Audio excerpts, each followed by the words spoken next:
Peace, it's Equalityfragrances coming to you from PG County, Maryland. Welcome to my cipher. A cipher is a person, place, a thing within my circumference to understanding. On my cipher, it's peace. As I always do for all those return to my channel, I humbly appreciate your support. We cracked 1K subscribers, and at the end of this video, I'll be announcing some kind of giveaway I want to do for this video. So make sure you watch until the end. I want to thank everybody who's joining me. I want to thank all the new subscribers who decided to stop by and give me a follow. Don't forget to like and hit the alert button so you will be notified when I drop some new videos. I'm going to keep this short and quick. This was a tag video by Georgia Gent. It's 10 fragrances you want to keep for life and get rid of the rest. And these are going to be my 10 fragrances. So with that being said, come on in, sit down, and let's build. With these 10 fragrances, I'm gonna keep it short and sweet. I try not to make my video too long. I'm trying to find balance between going fast and going slow because analytics say y'all don't watch my long videos. So with that being said, I'm gonna give you one honorable mention, and that is a new acquisition from the house of Motif Olfactif, and that is Vetu the Vert. With everything going on, and it seems like spring is gonna be canceled, this is spring in a bottle and has been a very pleasing fragrance for me throughout all this time going on with coronavirus. Every morning I smell this. This has 3 different vetivers, some wet soil, citruses, yuzu. This is clean, earthy, fresh. This is fresh cut grass, wet soil, early morning dew with citruses. It's bright. This is a perfect fragrance, and to be honest, even if I don't spray this on skin, I want to have this around just so every morning I can spray it. It's that good to me. So honorable mention number 1 from the house of Motif Olfactif, Vetu the Vert. Coming in number 10, I'm not putting none of these fragrances in no kind of order or ranking them as far as what do I like best and what do I like the least. All these are bangers in my eyes and have some sort of meaning or feeling or experience that relates to me. So my number 10 fragrance comes from the house of Savoir Faire. It is an independent fragrance house out of Atlanta, Georgia, and that is Soul Cafe. This fragrance, I did a first impressions and a review on this fragrance, so if you want to see how I really feel about it, go check those reviews out. This is a very unique yet almost familiar fragrance. You have bergamot, you have orange, so you have this citrusy, but the citrusy effect, but you also have tobacco, you have some oud, not a Middle Eastern kind of oud, a very wearable, almost synthetic designer kind of oud. You have some firewood, which gives it some smoke, and I believe you have black pepper along with patchouli in here, which makes it a little spicy and a little green and earthy. This is a very sexy fragrance, what I consider a night fragrance. I wouldn't necessarily wear this to work. I mean, you can wear your fragrances whenever you want to, but for me, this is more of a going out at night fragrance. The way I felt about this fragrance, even after I gave it good reviews on my regular review, as this has macerated, the way I feel about it today is even better. This is just a good solid fragrance, one that you have to let set for some time, but it's a very good fragrance. So my number 10 is from Savoir Faire, and that's Soul Cafe. Coming in number 9 is one of my newest acquisitions, and this comes from the house of Boadicea or Boadicea the Victorious, and this is Chariot. What can I say about this fragrance?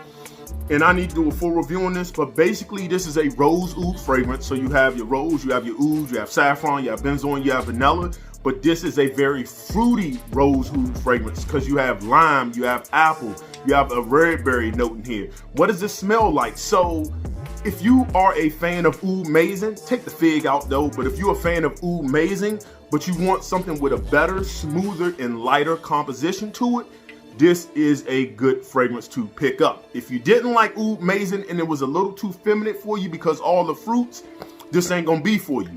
But if you loved it, man, this is gorgeous. This is absolutely beautiful. Yeah. So coming in number 9 is Boadicea the Victorious Chariot. Coming in number 8 is a very relaxing fragrance for me. For me, I'll call it a luxury spa fragrance. And that comes from the house of Zaharoff, and that's Zaharoff Signature for Homme. You have lavender, you have myrrh, frankincense, you have iris, you have a pear note. and you have like black amber in here, which comes off very smooth and vanillic off of my skin, this is a relaxing scent. Anybody who knows anything about lavender, is used a lot in aromatherapy sessions or candles and everything else is used in aromatherapy. It's made to make you feel good. The lavender note in this is absolutely stunning. This is relaxing, luxurious, beautiful smell. At first I was like, well, I can only wear this suited up. No, I will wear this whenever I feel like it. This is a signature scent. If I'm in a t-shirt or if I'm in a suit, if I feel the need to want to be relaxed, I'm putting this on. Absolutely stunning. And that's from the house of Zaharoff, and that's Zaharoff's signature for Homme. Number 7 is the forgotten about vanilla. Since Annie came around, nobody really talks about this, but in my most humble opinion, it's better than Annie. And that comes from the house of Carner, Barcelona, and that is Airborne. This fragrance is balsamic. It's sweet. It's boozy.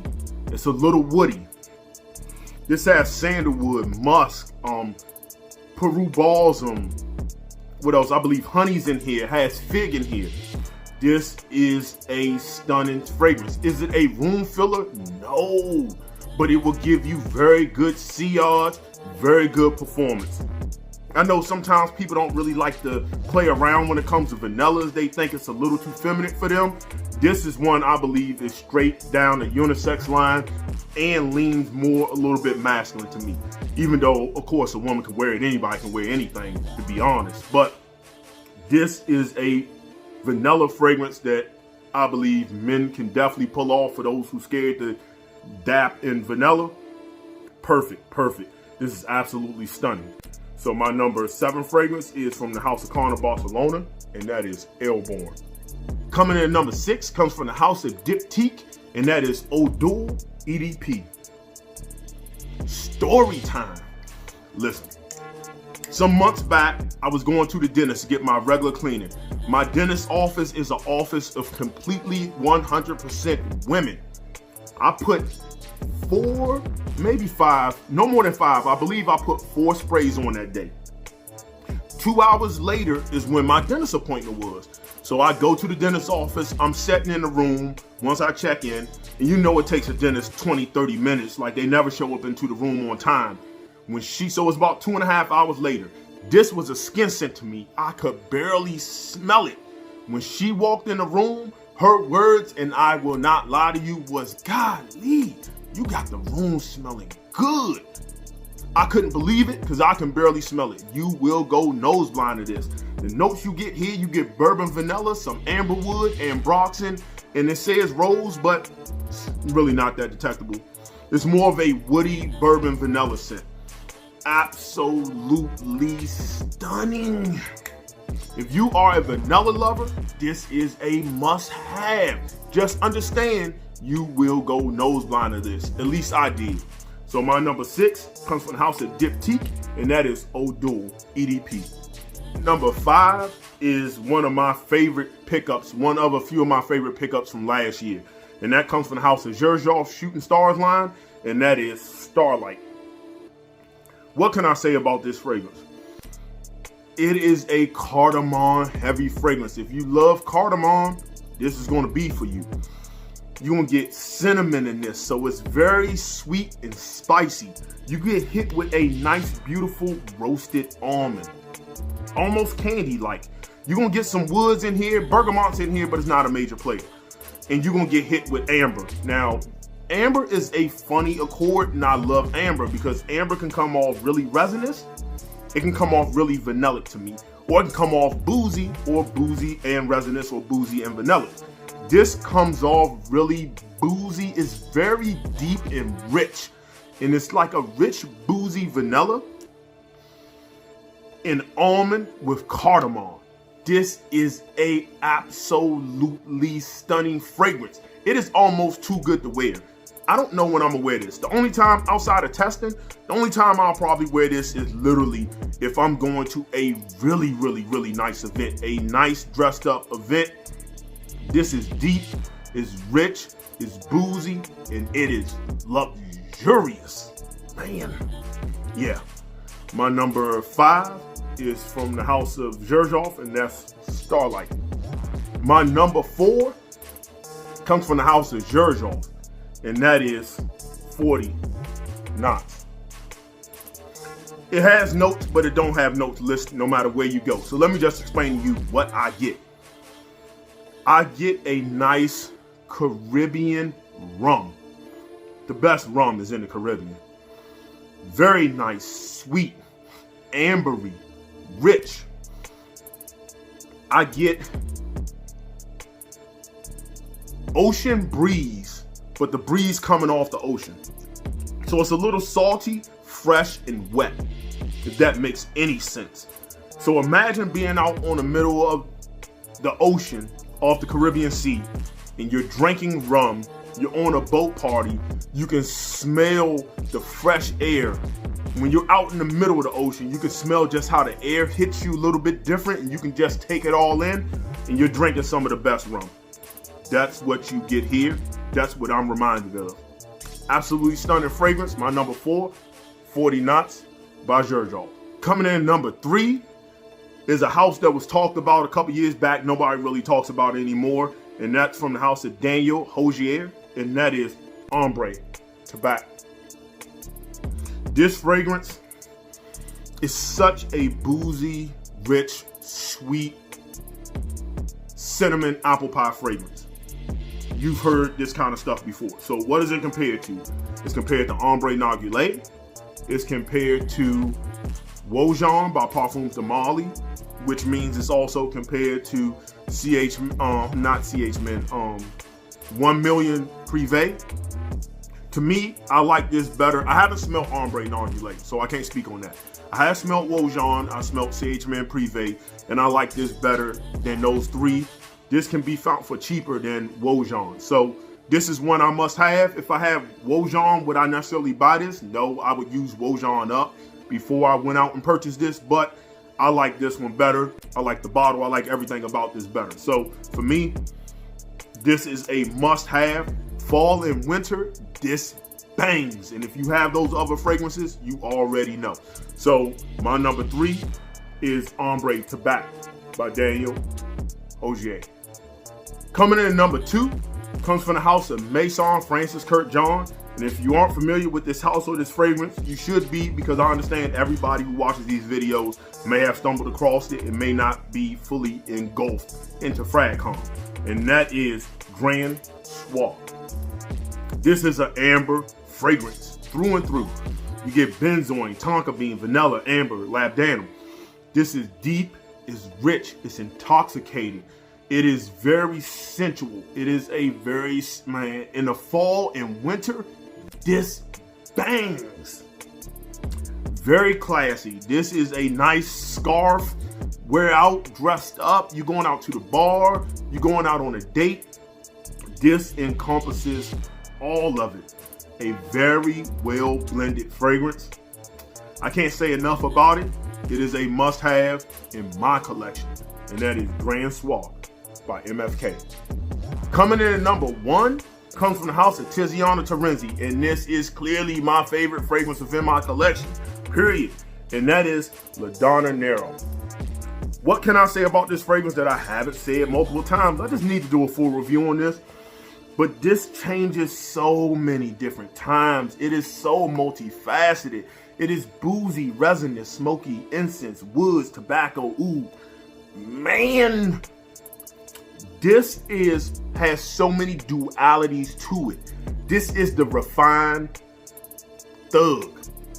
This is a bad boy and a good guy all in one. This is just bad and good. Oh, man. This is a masterpiece to me. It's been compared to Black Afghano. I do not see how.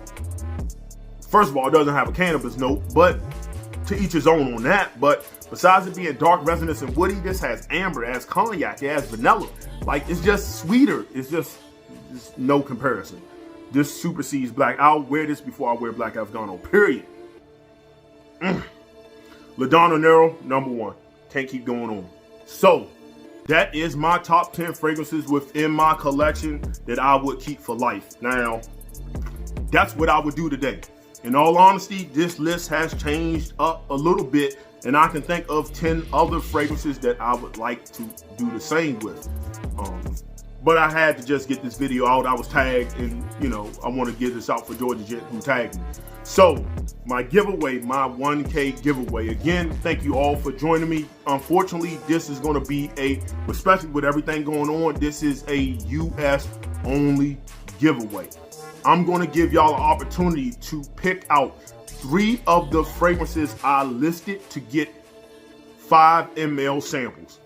Just put what state you in. You got to like the video. Like the video, be subscribed. List 3 fragrances out of the 10 that I named that you would like to have 5 ml samples of. And I'll send that out to you ASAP. I'm gonna try to, let's get it, the giveaway will be closed when I get 400 likes. So at 400 likes, I'm closing the giveaway, and then I'll come back and do a giveaway video on who won, or I will contact you based on who won, and I'll come back to your comment. So be sure to look at your notifications on YouTube, because I will comment under whatever your comment is till you won. At that point, we'll connect via email, and I'll get those things sent out to you ASAP. So again, the giveaway, be subscribed to my channel, like the video, be in the US, and just put your the 3 fragrances you want to try, your city and state. That's it. Other than that, always comment on my videos. I like to engage y'all. I know some YouTube reviewers, you can make a comment on their post, they might like it, and that might be all you get on there. I'm going to comment, I'm going to dialogue with you, I'm going to do all that. That's what I want to do a little bit different than some people, is I try to always constantly look at my alerts, so I will have a conversation with you on my YouTube page. So with that being said, I appreciate you all. Let's head to the road of 2K. I believe we can get it before the summer's here. I believe this cipher's growing. I enjoy y'all. I enjoy your company. I hope you enjoy me. I hope I'm entertaining you. I'm not the kind that's going to put out a video every day. I understand that. But I also don't want to oversaturate myself. This is a hobby for me, and it's not a job. If it was a job, I'll probably drop videos every day. This is a hobby for me. So if I'm feeling it, I'll drop a video. If I'm not feeling it, I won't do a video. And that's just kind of how I move. And plus, I don't want to oversaturate it, because then once I've reviewed everything I have, then I have to become probably a top 10 channel because I have nothing new to review, or I have to reach out to companies and beg for them to send me stuff, and then they're my lifeline to review channels, and then that kind of looks like it would affect my integrity in that. But that's a whole nother story. I will do a separate review on oversaturating myself and why I won't do reviews every day. Anyway, with that being said, hope y'all enjoyed. I'm gonna leave you the way I greeted you, and that's in universal language of peace.